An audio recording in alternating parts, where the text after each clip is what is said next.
Capítulo 4. O pastor e sua necessidade de arrependimento. O que temos que fazer como pastores, diletos irmãos, é humilhar-nos a nós mesmos, pois temos negligenciado dar nutrição espiritual e instruir pessoalmente os que foram entregues aos nossos cuidados. Nós necessitamos também do auxílio de Deus para o cumprimento das nossas futuras tarefas. Na verdade, sem perdão por nossa negligência passada, não podemos esperar energia para os nossos esforços futuros.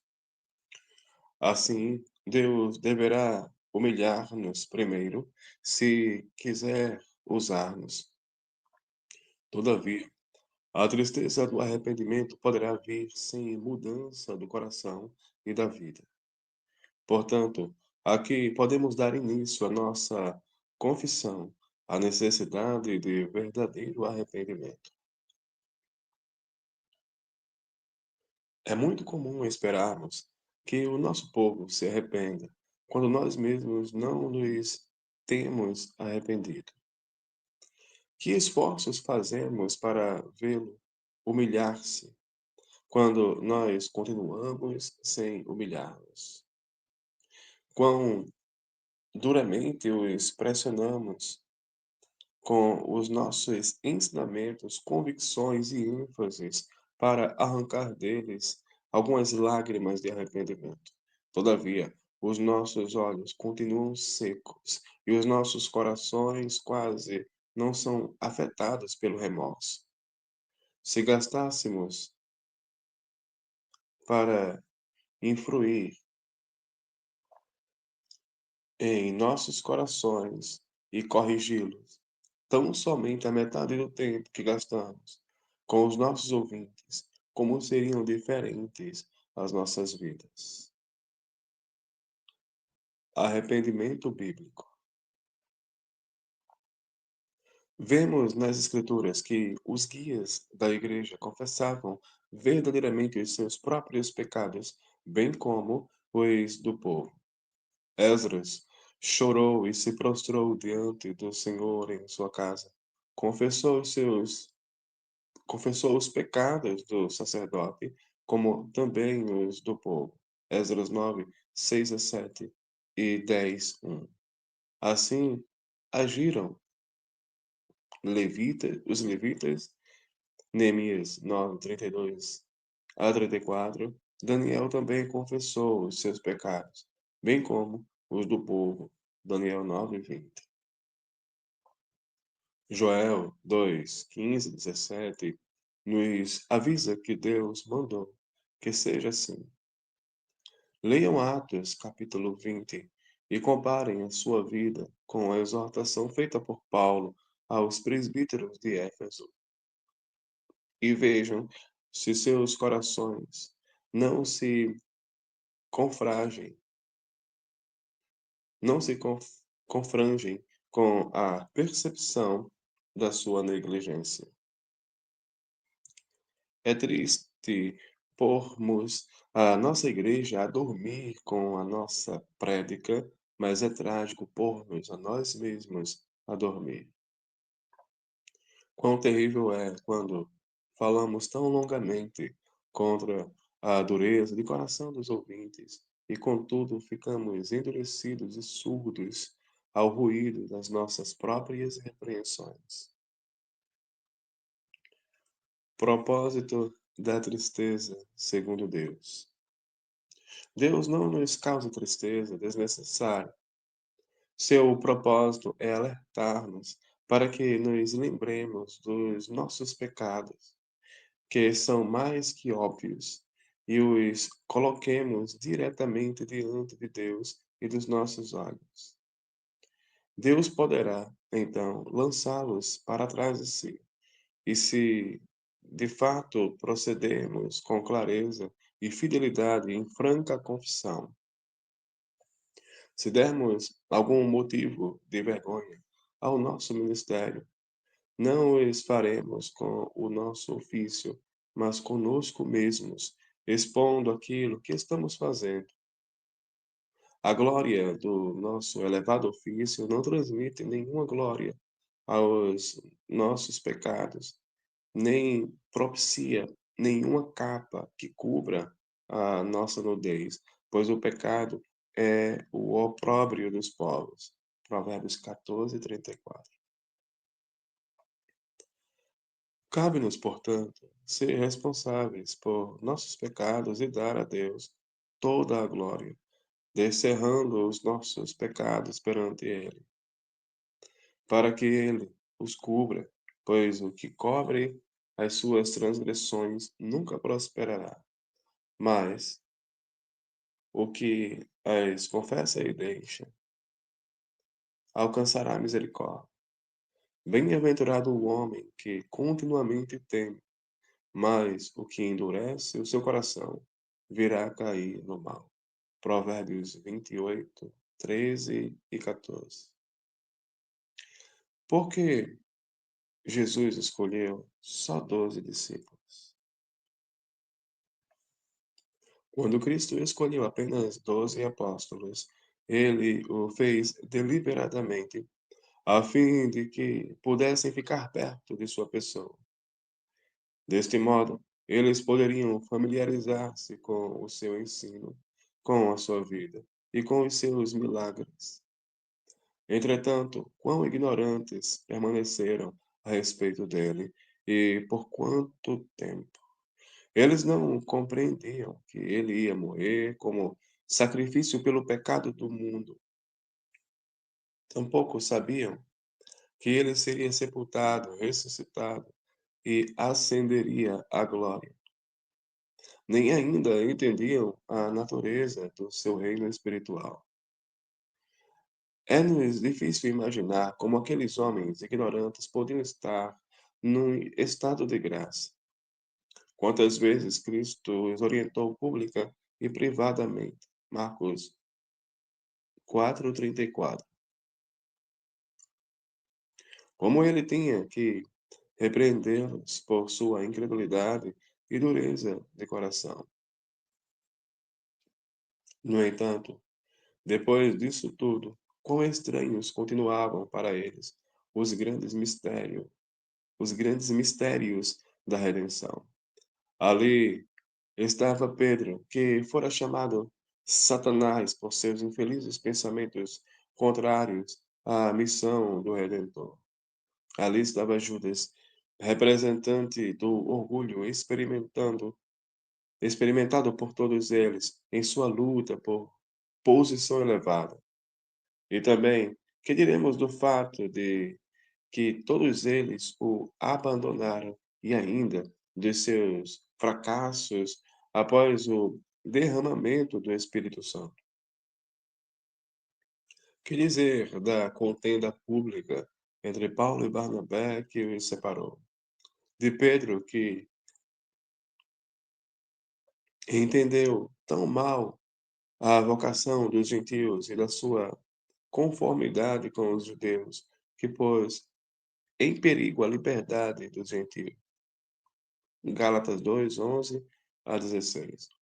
Que dizer do abandono em que ficou Paulo em seu sofrimento, quando ele admitiu: a ninguém tenho de igual sentimento que sinceramente cuide do vosso estado, porque todos buscam o que é seu, e não o que é de Cristo Jesus. Filipenses 2, 20 a 21. Que dizer das acusações feitas às igrejas do livro de Apocalipse, capítulos 2 e 3? Não é provável que somente Arquipo precisava ser exortado a cuidar bem do seu ministério. Colossenses 4:17. Tampouco é provável que Demas fosse o único que abandonou o companheiro perseguido e saiu em busca das coisas do mundo. 2 Timóteo 4:10. Nem ainda Diótrefes foi o único que, amando A preeminência armou briga e agiu injustamente e sem misericórdia na igreja por causa disso. Baxter faz amplo exame dos pecados dos ministros do Evangelho, desde os tempos de Cristo até agora, nas 24 páginas subsequentes do texto de sua lavra.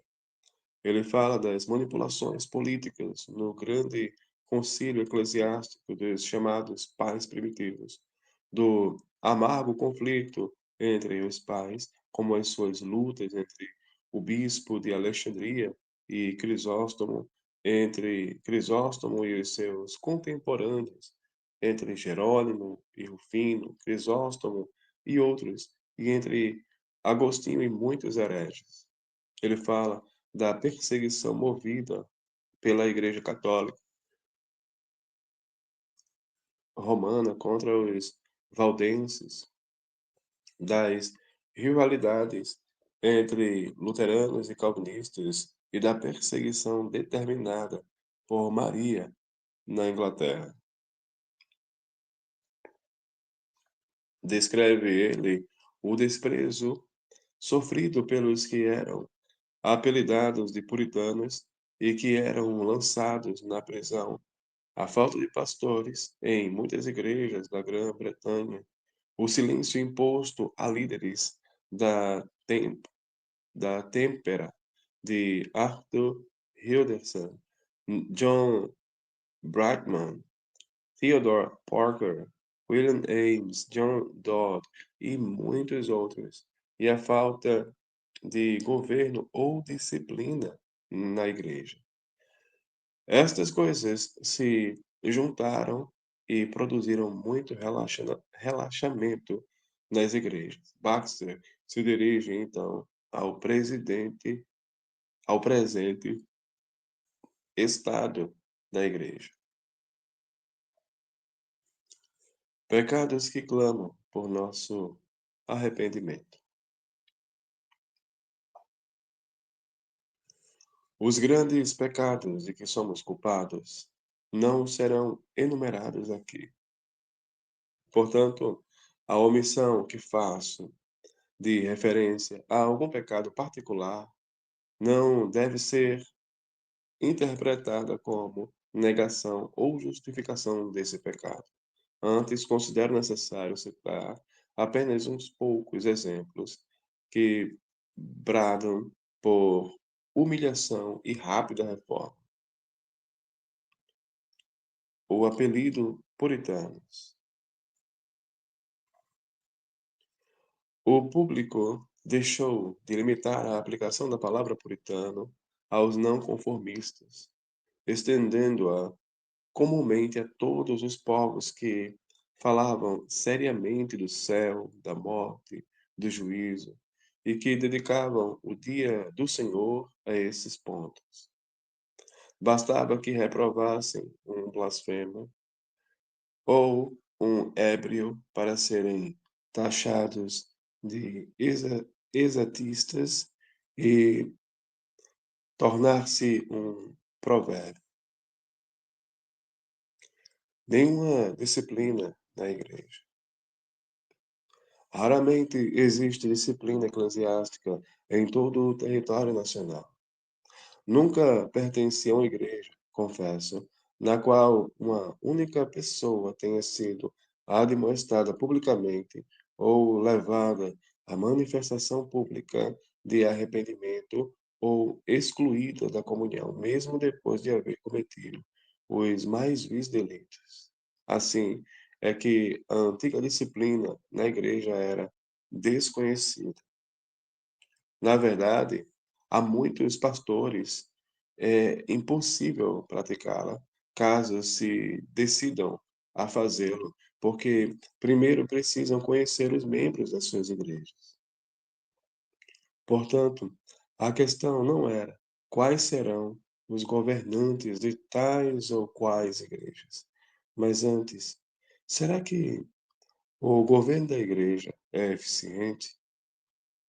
Os que insistiam na necessidade da disciplina nas igrejas eram apelidados de disciplinaristas, como se fosse uma espécie de heresia, querer disciplinar, querer disciplina na igreja. Perseguição aos puritanos. A perseguição aos que tinham essa intenção se agravou tanto que muitos milhares de pastores fiéis e suas famílias saíram da Inglaterra e foram para o continente europeu e, sobretudo, para a América. Para lá foram John Colton, Thomas Hooker, John Davenport, Thomas Shepard, James Allen, Thomas Cobbett, Nicholas Noyes, Theodore Parker e muitos outros.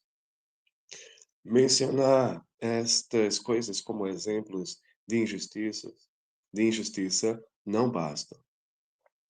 Mas muito pior foi a imoralidade dessa época, de maneira que, em vez daqueles homens piedosos, a igreja estava repleta de homens que se diziam pastores, mas que não passavam de bêbados e profanos. A igreja devia ter se limpado deles. Devido a essa influência, quem quer que protestasse contra a desordem da igreja imediatamente era escarnecido como puritano. Assim, tornou-se maior causa de reprovação viver como homem de Deus do que viver em franca profanidade. Era como se a igreja estivesse outra vez sujeita à invasão dos godos e dos vândalos. Prelados fiéis.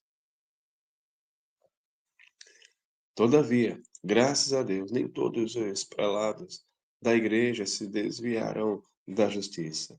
Ainda não passamos em revista líderes como o bispo James Ussher e Joseph Hall, homens doutos, tementes a Deus e pacíficos, cujos nomes nos são preciosos como os melhores que ainda vivem. Mas eles também foram injuriados por sua pureza e firmeza na fé, e também foram alvo de zombaria, como puritanos. Tragicamente, muitíssimos puritanos reagiram fortemente contra essa perseguição, em lugar de se mostrarem mansos e gentis. Tanto que, por sua vez, esses reacionários zombavam da mansidão de homens como o bispo Ussa. Portanto, é necessário que resolvamos as nossas querelas, sejamos tolerantes para com os piedosos que retiveram ofícios episcopais e que não percamos a esperança quanto ao ministério futuro da Igreja. É preciso, pois, o que nos humilhemos para que sejam sanadas as divisões e diferenças de convicção entre os verdadeiros pastores da igreja.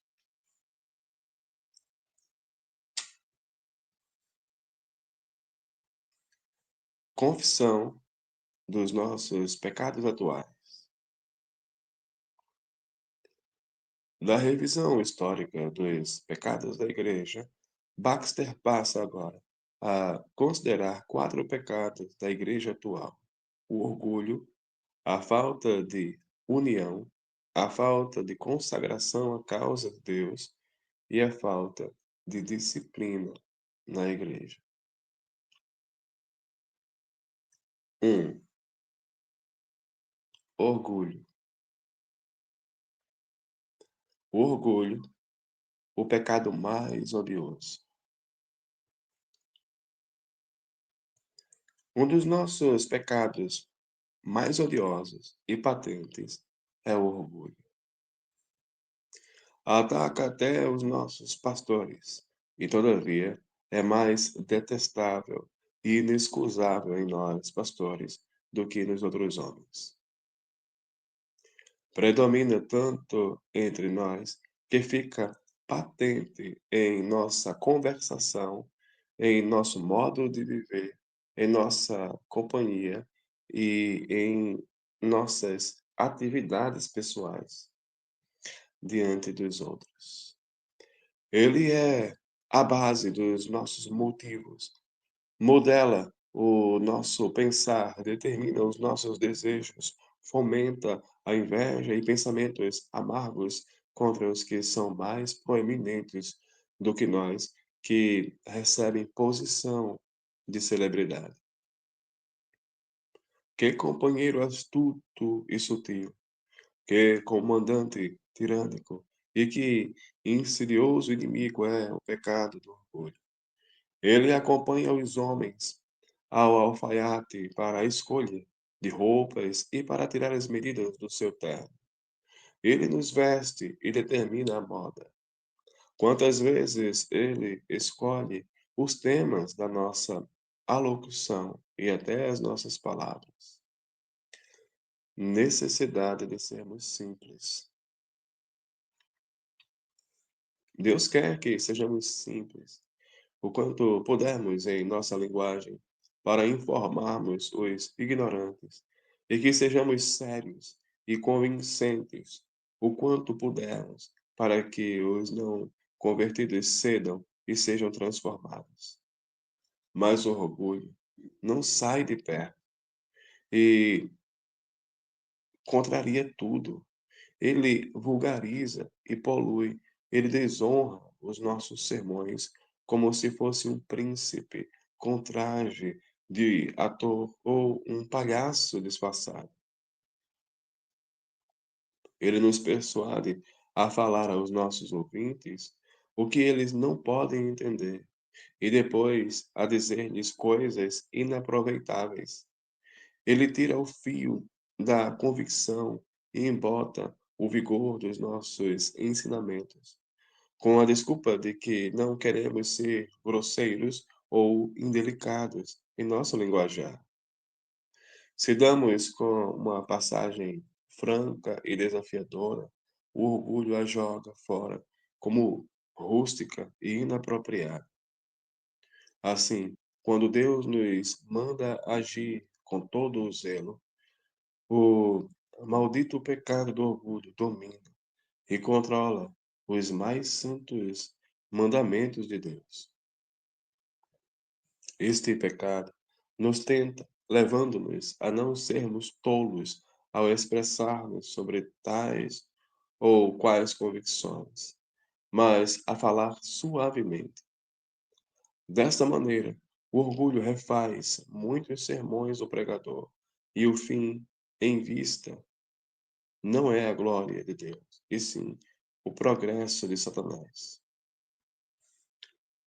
O orgulho no púlpito.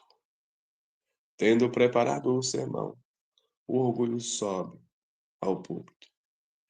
Ele impõe a entonação, modela a eloquência e elimina tudo que cause ofensa para conseguir o máximo de aplauso. O resultado final é que ele faz com que os homens, tanto no estudo como na pregação, busquem o seu próprio interesse e, após inverterem os papéis do culto, neguem a Deus em vez de glorificá-lo e negar-se a si mesmos.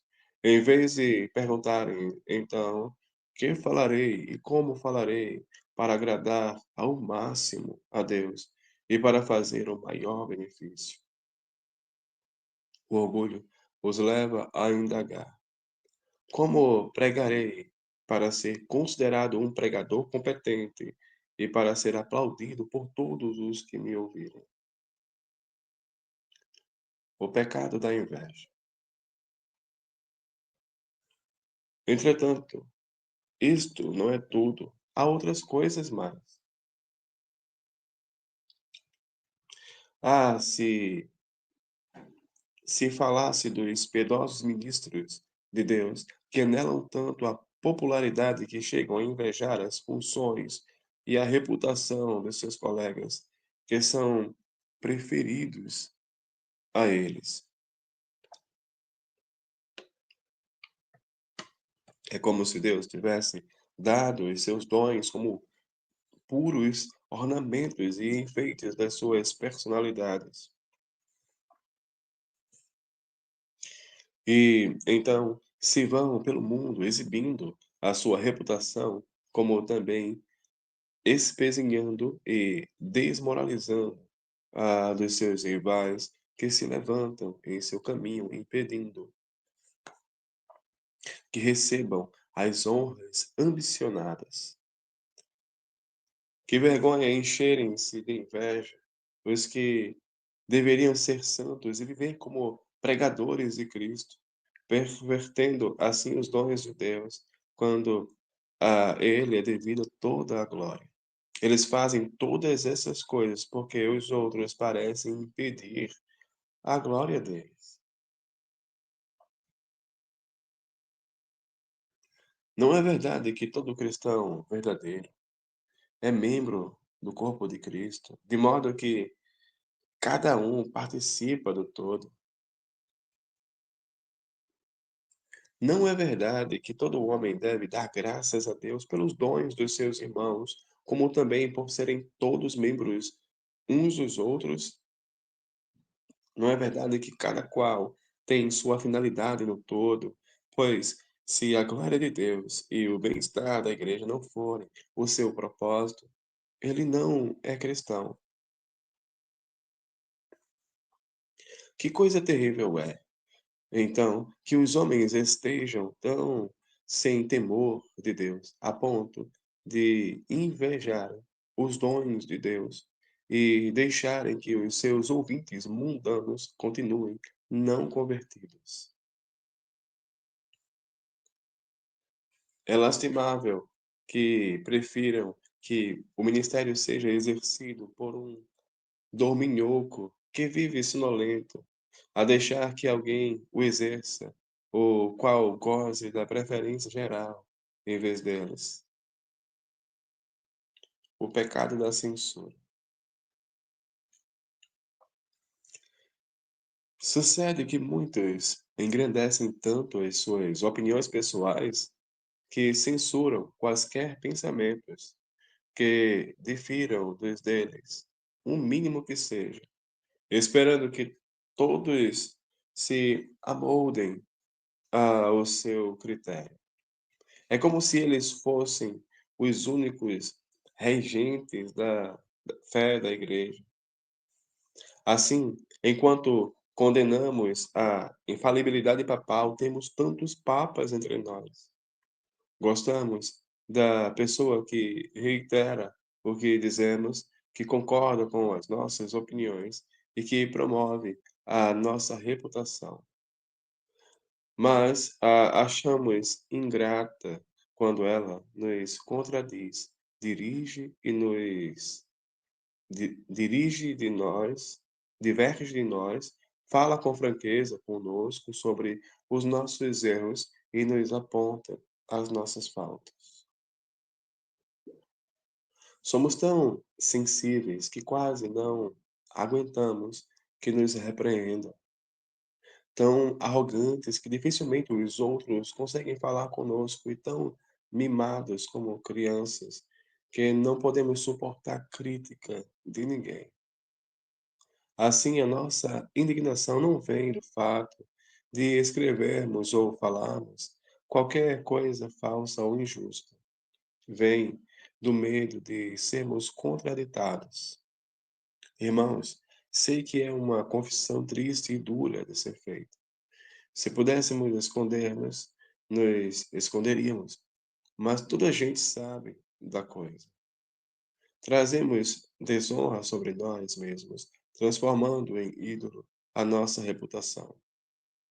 Imprimimos e publicamos a nossa vergonha e a contamos a todo mundo. Que o Senhor tenha misericórdia dos ministros desta terra e depressa nos dê outro espírito pois a graça é algo muito mais precioso do que pensamos. Todavia, é pela graça de Deus que temos aqui e noutros lugares alguns que são humildes, modestos e exemplares para os seus rebanhos e para os seus colegas. A Deus se deve toda a honra por eles serem assim, mas infelizmente não são todos assim. Há que o Senhor nos veja aos seus pés, derramando lágrimas de não fingir a tristeza pelos pecados dele. Necessidade de humilhar-nos. A necessidade de humilhar-nos a nós mesmos constitui o âmago do Evangelho. A obra da graça só é iniciada e sustentada pelo exercício da humildade. A humildade não é apenas um ornamento do cristão, é parte essencial da nova criatura. É contradição ser um homem santificado ou um verdadeiro cristão e não ser humilde. Todos os que pretendem ser cristãos têm que ser discípulos de Cristo e vir a Ele para aprender. E a lição que recebem é que sejam mansos e humildes. Quantos preceitos e quantos exemplos admiráveis nosso Senhor e Mestre nos deu com este propósito. Podemos imaginá-lo deliberadamente lavando e enxugando os pés dos seus discípulos a fim de mostrar-se arrogante e despótico? Acaso Cristo se relaciona com os cansados e oprimidos e nós os evitamos, considerando-os desprezíveis. Achamos que só são aptos para a nossa sociedade os ricos e os que ocupam posição honrosa. Quantos de nós são vistos mais frequentemente nas casas de pessoas de alta classe do que nos casebres dos pobres, justamente da gente que mais precisa do nosso auxílio? Que temos nós de que nos orgulhar? Ah, de que nos orgulhamos? De nossos corpos? Não são eles como os dos animais, como o pó da terra? Orgulhamo-nos das nossas graças ou bênçãos? Ora, quanto mais orgulhosos ficarmos delas, menos orgulhosos deveremos ser. Quando tão grande parte da natureza da graça é humildade, é absurdo ter orgulho dela. Orgulhamo-nos da nossa cultura, dos nossos conhecimentos e dos nossos talentos? Pois bem, certamente devemos compreender que se temos algum conhecimento deveria humilhar-nos o fato de sabermos tão pouco. Se sabemos mais que os outros, certamente temos maiores motivos para sermos mais humildes do que eles. Assim, a nossa real ocupação deve consistir em ensinar a lição da abnegação e da humildade ao nosso povo, e em mostrar como não nos fica bem orgulhar-nos de nós mesmos. Portanto, devemos estudar a humildade e pregá-la, bem como possuí-la e praticá-la.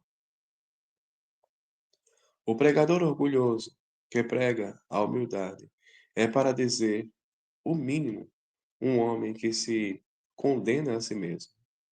Todavia, como é triste que não discernimos facilmente o vil pecado do orgulho, pois há muitos que julgam orgulhosamente o orgulho dos outros e não o notam neles próprios.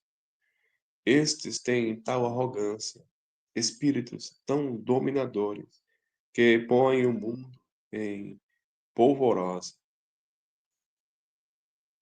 Contudo, eles não enxergam isso neles mesmos. Necessidade de humildade.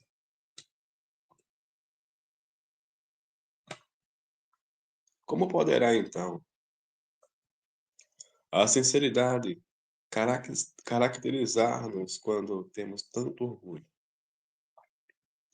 Quando repreendemos um bêbado ou um adúltero e afirmamos que eles não poderão ser salvos sem arrependimento, não teríamos maior razão para dizer a nós mesmos que não poderemos ser salvos, a menos que nos tornemos humildes. Na verdade, o orgulho é um pecado maior que o adultério e a bebedice. A humildade é tão necessária como a castidade e a sobriedade. Vejam também quantos riscos há no trabalho ministerial, os perigos de tornar-nos egoístas, carnais e ímpios, até na mais elevada obra de piedade cristã. A fama do homem piedoso é armadilha parecida com a do homem douto. E ai daquele que assume fama de piedoso sem ser piedoso. Na verdade, digo eu, ele tem a sua recompensa. Quando era moda ter erudição e exibir formalidades vãs, as tentações da vaidade estavam ali presentes. Mas agora, pela indescritível misericórdia de Deus, é aceitável dar crédito à pregação e à piedade práticas. A tentação do orgulho é sermos pregadores zelosos e pessoas devotas. Que coisa esplêndida ser elogiado como o mais espiritual e competente do país. Ser conhecido no país inteiro por possuir as mais altas qualidades espirituais. Ah, meus irmãos, basta que lhes deem um pouco de estímulo e vocês se encherão de orgulho e se deixarão induzir. Como poderá virar a cabeça de vocês serem consideradas como colunas da igreja, verem os homens pendentes das suas palavras e serem governados por vocês? Portanto, sejam vigilantes e em todos os seus estudos tratem de estudar a humildade. E o que a si mesmo se exaltar será humilhado. E o que a si mesmo se humilhar será exaltado. Mateus 23, versículo 12. Vigiem, pois noto que é muito comum quase todos os homens, tanto os bons como os maus, repudiarem os orgulhosos e gostarem dos humildes. Assim, o orgulho se contradiz a si próprio e furta a si mesmo de toda a glória. 2. Menosprezo pela unidade e paz da igreja. Com muita frequência, vemos homens aversos à unidade da Igreja e invejosos dela. Se os católicos romanos tendem a fazer da Igreja um ídolo, deverão os protestantes ir ao extremo oposto, negando-a, desconsiderando-a e causando divisões? Pois é pecado grave e comum fazer parte da religião como facção e limitar o amor e respeito a uma denominação em vez de estendê-lo à Igreja Universal. Da multidão dos que dizem que são da Igreja Católica, é raríssimo encontrar os que são de espírito católico. Os homens não têm um interesse nem respeito universal pela Igreja toda. Antes, eles, em geral, veem a sua denominação particular como se ela fosse a Igreja completa. Luteranos, calvinistas e suas divisões subordinadas oram pela prosperidade dos seus respectivos grupos e se regozijam, dando graças quando as coisas vão bem com a sua denominação. Mas se outros sofrem, pouco se lhes dá como se isso não trouxesse nenhuma perda para a igreja. Sofremos pela igreja como pacificadores? Como é raro encontrar um homem que sofra e sangre pelas feridas da Igreja Universal e que as leve para o seu coração, tomando-as como suas próprias feridas e dores. Igualmente, quão poucos há que compreenderam a verdadeira condição das controvérsias sectárias entre vários grupos da Igreja, ou perceberam quantas delas não passam de palavras, e viram quantas causas reais existem para a divisão. Só uns poucos, como John Davenant ou como o bispo Joseph Hall, cuja obra, intitulada O Pacificador, merece ser lavrada em nossos corações, compreenderam bem essas coisas. No entanto, é comum tais pessoas serem vistas sus suspeitosamente como hereges por seus esforços pela paz e unidade. O que nos divide? Na maior parte, as questões que nos mantêm divididos são relacionadas com o nosso governo eclesiástico, sua correta forma e ordem. Será tão grande a distância que presbiterianos, episcopais e igrejas livres não possam entrar em acordo? Se os homens tivessem corações realmente sensíveis quanto à situação da igreja e procurassem amar uns aos outros com sinceridade e buscassem zelosamente a unidade, a produção da paz seria tarefa fácil. Em vez disso, a história é muitíssimas vezes ilustres e devotos ministros da igreja. Primeiramente se desentendem entre si e depois envolvem o seu povo naqueles desentendimentos.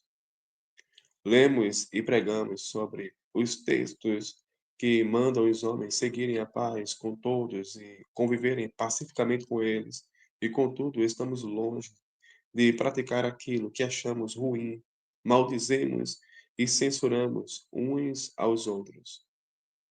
É como se o zelo pela santidade fosse a antítese do zelo pela paz, de maneira que a santidade e a paz fossem irreconciliáveis.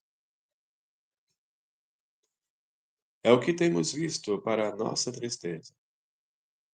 Em vez de vivermos uns com os outros como um só coração, uma alma e uma voz para a mútua promoção da fé e da santidade, e para admoestar-nos e ajudar-nos uns aos outros contra o pecado.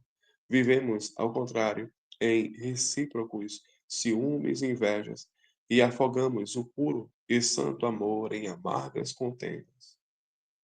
Estudamos para ver como infelicitar-nos e destruir-nos uns aos outros, com o fim de promover a causa da facção que nos interessa. E também arrastamos o nosso povo para estas brigas, dividindo-nos e caluniando-nos uns aos outros. Os malefícios da divisão.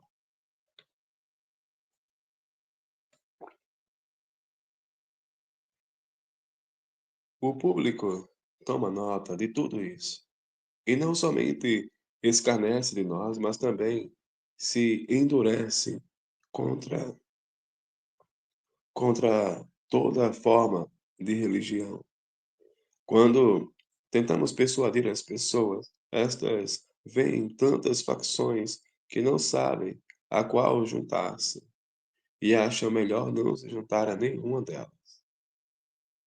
Assim é que milhares delas vão se tornando cada vez mais opostas a toda religião, por causa das nossas divisões. Se vocês se ofenderem com a minha linguagem, poderei dizer que a aprendi de Deus. Vocês deveriam sentir-se muito mais ofendidos por tais práticas satânicas. O Espírito Santo nos ensina: quem dentre vós é sábio e entendido? Mostre pelo seu bom trato as suas obras em mansidão e sabedoria. Mas se tendes amarga inveja e sentimento faccioso em vosso coração, não vos glorieis nem mintais contra a verdade.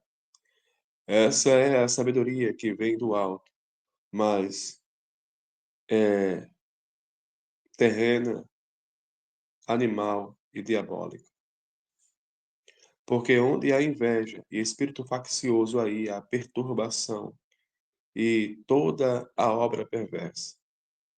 Mas a sabedoria que vem do alto é primeiramente pura, depois pacífica, moderada, tratável, cheia de misericórdia e de bons frutos, sem parcialidade e sem hipocrisia.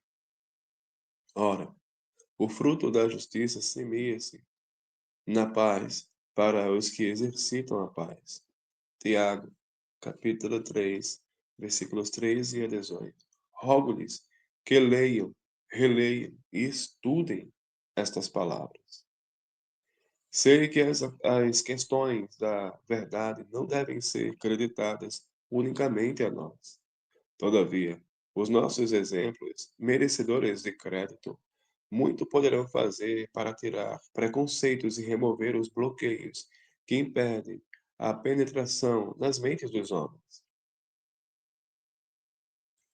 Eles podem, assim, facilitar uma atenção mais equânime à verdade e, desse modo, beneficiar o nosso povo. Aqui Baxter acrescenta mais 10 páginas de considerações acerca das controvérsias eclesiásticas do seu tempo, que, afortunadamente, não são relevantes para as nossas circunstâncias.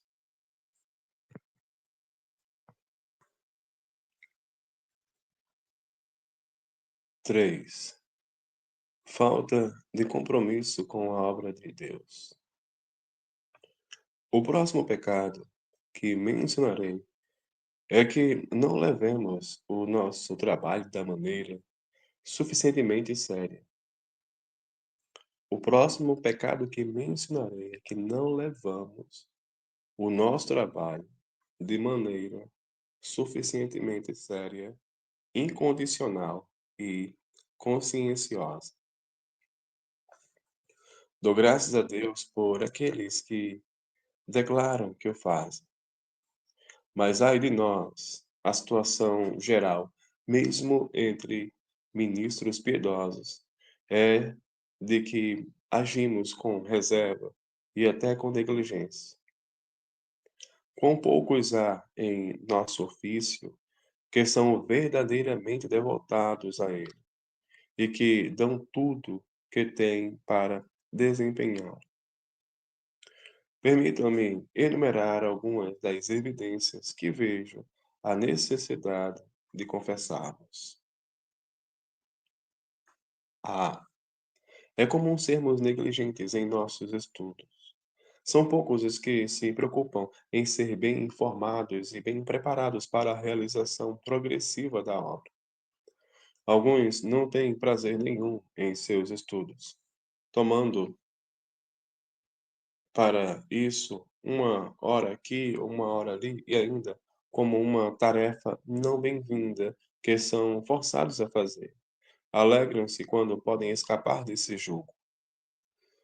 Que precisamos para manter-nos apegados aos nossos estudos e para fazermos a nossa penosa busca da verdade. Será o desejo natural de aprender? Será o impulso espiritual para conhecermos a Deus? Será a consciência da nossa grande ignorância e fraqueza? Ou será o senso do solene dever que temos para com a obra ministerial? Muitos jovens formados em teologia. Requerem-se estes esforços diligentes tanto mais porque muitos que se formam na universidade são tão jovens que necessitam muito mais nutrição e firmes ensinamentos antes de entrarem no ministério. Isso não desanimará tais jovens se eles forem competentemente qualificados e estimulados a desejarem ardentemente a salvação dos homens. Mas isto eu sei, que a teologia é matéria prática, de maneira que o conhecimento dela prospera melhor em cursos práticos. Um vigoroso empenho em comunicar-se e em fazer o bem não é de menor valia para sermos proficientes em nosso labor. Na verdade, quantas coisas há que o ministro tem que compreender? Quão defeituoso é ignorá-las! Quanto perdermos, quanto perdemos quando não utilizamos esse conhecimento em nosso ministério. Muitos ministros só estudam o bastante para o preparo dos seus sermões e pouca coisa mais. Todavia, existem muitos livros que podem ser lidos e muitos assuntos com os quais podemos familiarizar-nos. Mesmo em nossos sermões, muitas vezes negligenciamos estudar mais do que apenas reunir uns poucos dados e deixamos de ir mais fundo para ver como poderemos fazer que essas questões invadam os corações de outras pessoas. Devemos estudar as maneiras de persuadir os outros, de conquistar-lhes o íntimo e de expor a verdade ao vivo, e não deixá-la no ar. A experiência nos diz que não podemos ser cultos ou sábios sem estudo árduo, sem trabalho incansável e sem exercício constante. B. Além disso, é que os ministros devem realizar a obra do Senhor. Essa deve ser realizada mais vigorosamente do que é feita pela maioria de nós. Quão poucos são os ministros que pregam com todo o seu vigor, ou que faltam do júbilo eterno, ou que falam do júbilo eterno, ou do tormento eterno com convicção. Ao invés disso, falamos tão solenemente ou com tanta suavidade que os pecadores adormecidos não nos ouvem. Então, que tragédia ouvir um ministro desenvolver doutrinas e, contudo, deixá-las perecer nas mãos do seu povo por falta de uma aplicação viva e relevante. Poderíamos falar friamente de Deus, da salvação dos homens? Portanto, irmãos, em nome de Deus, esforcem-se para despertar os seus próprios corações antes de tentarem despertar os corações dos pecadores. Incoerência entre o assunto e a sua comunicação. Se vocês dedicarem às coisas santas de Deus o máximo de eloquência verbal e todavia o fizerem com frieza, estarão contradizendo com o seu modo de agir aquilo que vocês dizem do assunto tratado. É, na verdade, uma espécie de desprezo falar de grandes temas sem o afeto e o calor apropriadamente grandes que eles merecem.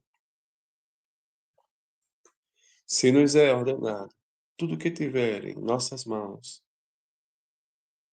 para fazermos, façamo-lo com todas as nossas forças.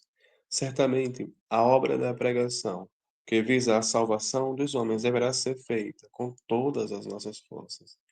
Oh, como são poucos os que assim procedem! Aqui e ali verão um ou dois que são tão firmes e zelosos em sua congregação que os ouvintes se sentem realmente desafiados por ele. C. Se estivermos sinceramente devotados à obra de Deus, também teremos compaixão das pobres e desprovidas congregações que nos rodeiam. Poderemos procurar ajudá-las de maneira imaginosas. Por exemplo, poderemos estruturar um programa de palestras ou aulas nas partes do país mais dominadas pela ignorância, o que ajudaria a levar avante o labor em prol da conversão dos pecadores. Isto poderia ser feito pelos pregadores mais dinâmicos, que preencheriam a falta de elementos locais competentes. 4. Falta de disciplina eclesiástica. A negligência dos deveres conhecidos só revela que não somos totalmente dedicados ao nosso trabalho como deveríamos ser. Se há necessidade de reforma entre nós, quantos não farão apenas o mínimo que podem para isso? E havendo deveres eclesiásticos para serem cumpridos, quantos não há que os negligenciam para ficarem cuidando de seus interesses particulares? Daí, quando devemos reunir-nos para tratar dos negócios do Senhor, este e aquele têm afazeres que recebem prioridade acima dos interesses de Deus. E quando a obra do Senhor se mostra difícil ou custosa, como recuamos para não realizá-la, aprendendo, apresentando mil desculpas? Veja-se a disciplina na igreja. Que outra coisa há sobre a qual se tenha conversado e orado tanto nestes últimos anos? Entretanto, quando chega a hora de exercê-la e praticá-la, a maioria de nós não faz nada a respeito. Quantos ministros há na igreja que nem sequer conhecem os membros das suas próprias igrejas?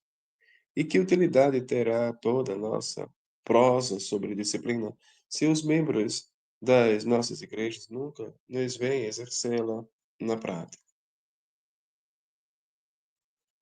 Objeções. As objeções levantadas são que seremos odiados por todos se quisermos pôr em prática a disciplina.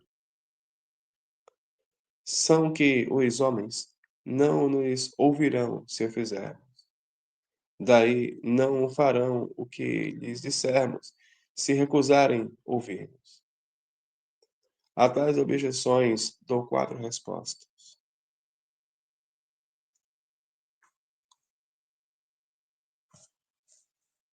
Primeira resposta.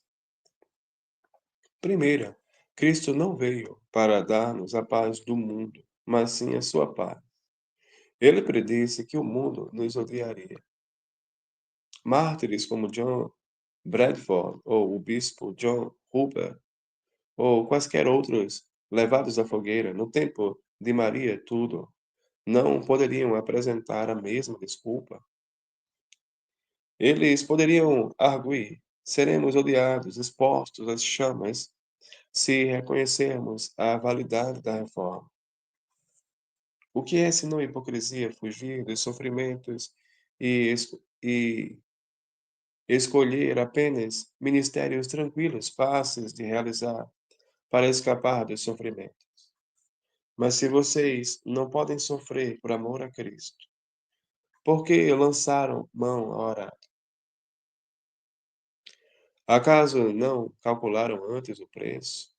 Isto faz que a obra do ministério seja feita com tanta infidelidade, porque feita assim estará segundo a moda do mundo.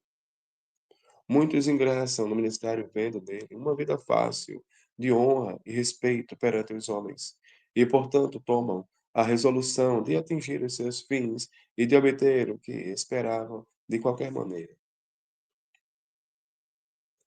Eles não previam ódio e sofrimento, e assim evitam estas coisas, mesmo que isto signifique evitar a própria realização da obra. Segunda resposta. Segunda, em resposta à objeção de que somos incapazes de fazer o bem aos maus, Replico que Deus mesmo abençoa as suas ordenanças quanto à prática do bem. De outro modo, ele não as teria ordenado.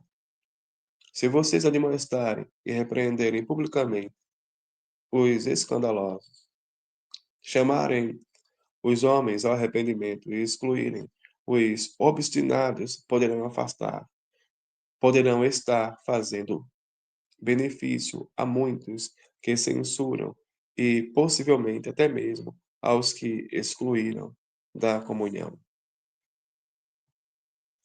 Eu estou certo de que a exclusão da comunhão é um recurso de Deus. É o seu derradeiro recurso quando as reprovações não surtem efeito. É errado, pois, negligenciar o último recurso. Contudo, os que estão dentro e os que estão fora da comunhão da igreja poderão receber benefício desse recurso, ainda que o ofensor não receba nenhum. Deus será honrado quando se torna evidente que a sua igreja é diferente do mundo.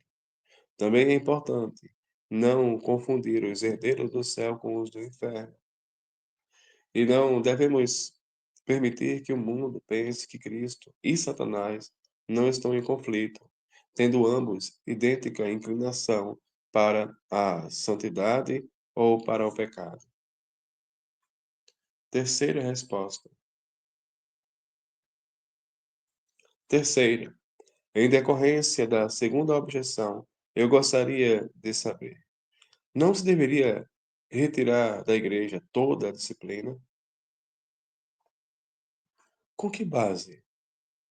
Isto não iria contra a própria disciplina e não apenas contra a sua oportunidade e o seu contexto? Os ímpios sempre se rebelarão contra os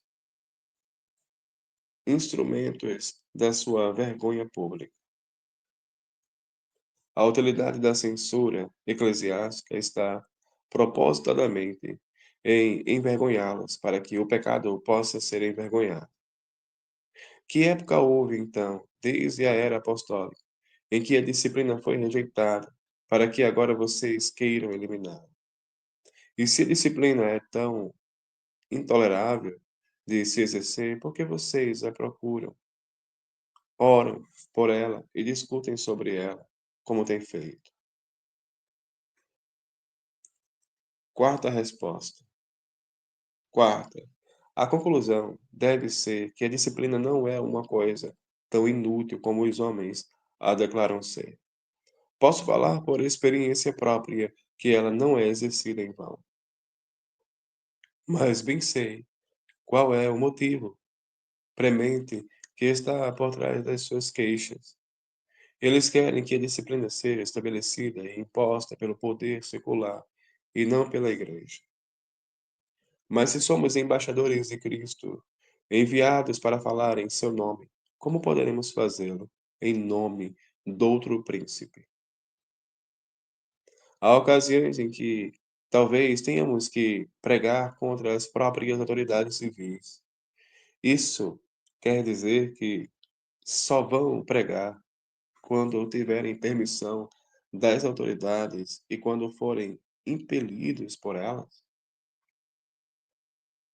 Ninguém está lhes impedindo de ser regentes e pastores de suas igrejas.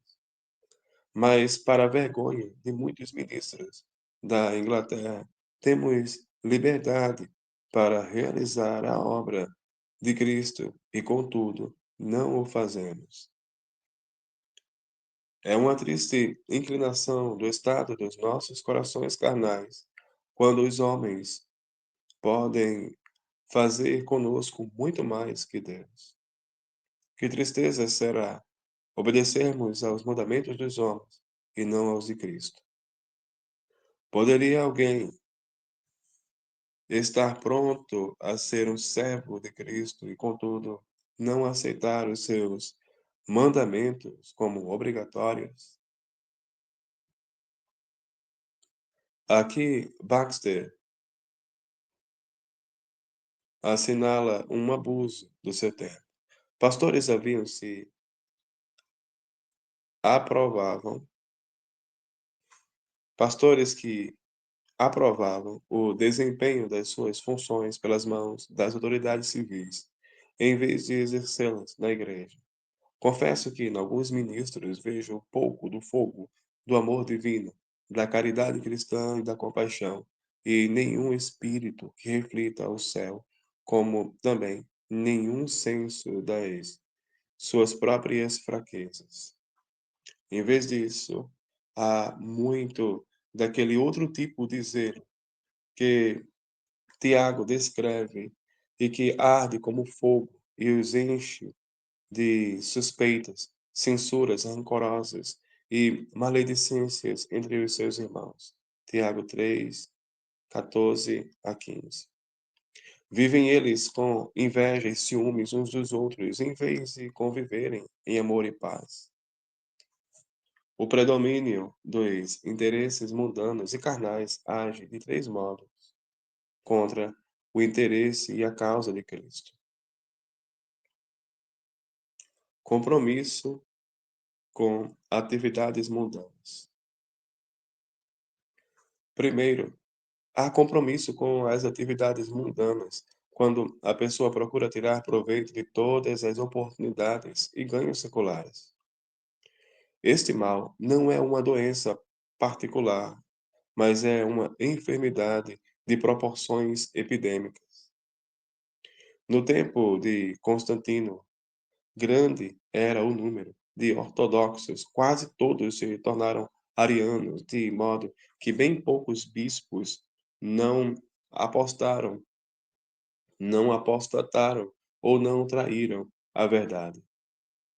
Assim também hoje, o mesmo Espírito está entre nós, de maneira que os nossos inimigos fazem mofa de nós, dizendo que a fama e o progresso são a nossa religião e a nossa recompensa. Envolvimento nos negócios do mundo. Segundo, há o envolvimento nos negócios do mundo. Como se cuida pouco da igreja. Com que frequência os deveres para com ela são negligenciados? Acho que o dinheiro é um argumento forte demais para alguns homens e eles não resistem. É o que digo. Mas o que é pior, se foi um pecado tão mortal de Simão Mago oferecer dinheiro para comprar o dom de Deus, que se dirá do pecado de vender os seus dons, a sua causa e as almas dos homens por dinheiro? Quanta razão têm os que fazem isso para temer que o seu dinheiro pereça com eles? Predomínio de interesses mundanos. Terceiro, e deste eu tenho muito que dizer.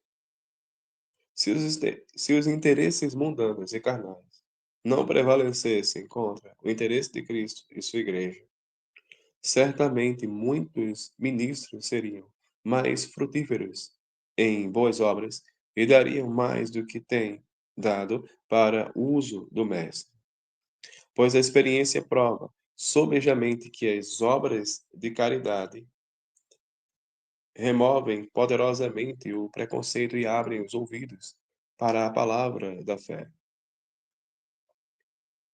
Se os homens virem que vocês estão habituados a fazer o bem, acreditarão mais prontamente que é o bem que vocês querem que eles procurem.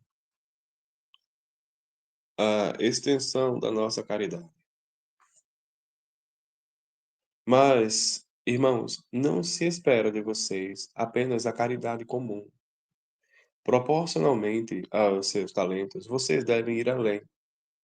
Bem sei que vocês não podem dar o que não possuem. Sei também da objeção que vocês têm que suprir as necessidades da esposa e dos filhos, e não os podem deixar na condição de mendigos.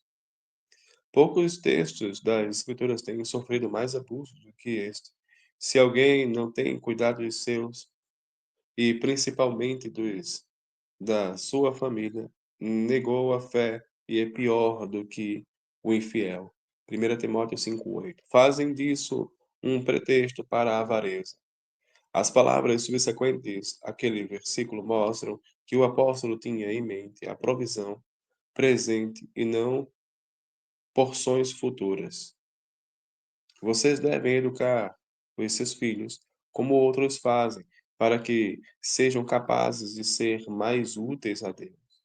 Mas não os façam ricos, nem se abstenham das necessárias obras de caridade apenas para deixar-lhes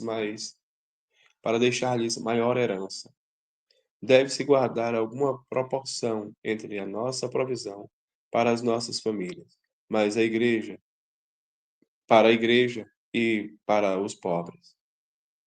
Um coração verdadeiramente caridoso e abnegado, que se tenha consagrado a si mesmo e tudo que possui a Deus, é o melhor juiz das proporções a serem estabelecidas. Uma pessoa assim é capaz de ver qual divisão do dinheiro tem a possibilidade de prestar maior serviço a Deus.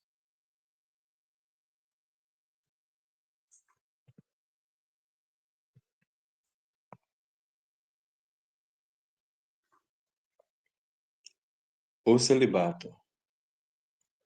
Confesso que hesito em exortar com muita veemência os homens. Temo que falhem no cumprimento de um padrão alto demais e sofram dano. Mas é duro ver como são poucos os que se mortificam quanto aos fortes desejos da carne para terem vida de solteiro com maior liberdade e sem as tentações de mulher e filhos. Se aquele que não se casa não é melhor do que aquele que se casa, certamente os ministros deveriam procurar fazer o que é melhor no caso deles. Por isso, se alguns forem chamados para uma vida celibatária, deveremos animá-los e ajudá-los. Este é um dos pontos centrais da política católica romana, isto é, que todos os bispos, sacerdotes e membros de outras ordens religiosas permaneçam no celibato. É uma pena que, por melhor razão, não possamos fazer a mesma coisa na sabedoria e na renúncia, como também noutros pontos. Não induz ninguém a extremos, mas o homem que deseja pregar sobre uma coroa de glória perene não deve andar atrás dessa vaidade transitória. Quem prega sobre o desprezo para com as riquezas, deve ele próprio desprezá-las e demonstrar isto na sua vida. Aquele que prega e renuncia a renúncia e a mortificação da carne deve praticar estas coisas ante os olhos dos que o ouvem.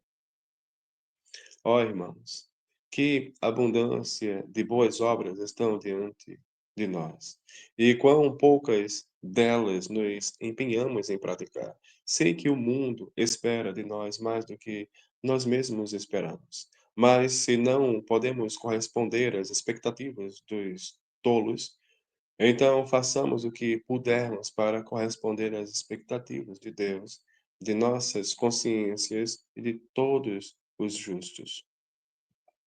Logo, é da vontade de Deus que, com a prática do bem, silenciemos a ignorância dos insensatos. Falta de dedicação. Não irei adiante com os pormenores destas falhas e confissões que precisam ser postas a manifesto, mas considero francamente que o grande e lamentável pecado dos ministros do Evangelho é que eles não são plenamente dedicados a Deus. Eles não se dão totalmente à bendita obra que se incumbiram de realizar. Não é verdade que os interesses que agradam a carne e fornecem o ego, diferentemente dos de Cristo, nos fazem negligenciar o nosso dever e nos levam a proceder infielmente para com a grande confiança que Deus depositou em nós. Não é verdade que servimos a Deus de maneira singela e barata? Não o fazemos de modo que recebemos grandes elogios? Não evitamos aquilo que nos custaria maior sofrimento? Isso não nos mostra que buscamos as coisas da terra e não as do céu? Não nos mostra que nos preocupamos com as coisas que são de baixo? Não é verdade que, enquanto proclamamos as verdades do alto, idolatramos o mundo? Então, irmãos, que nos resta dizer senão confessar chorando que somos culpados de muitos dos pecados já mencionados? Não precisamos humilhar-nos em lamentação por nossos descaminhos diante do Senhor. Não é isto olhar por nós mesmos?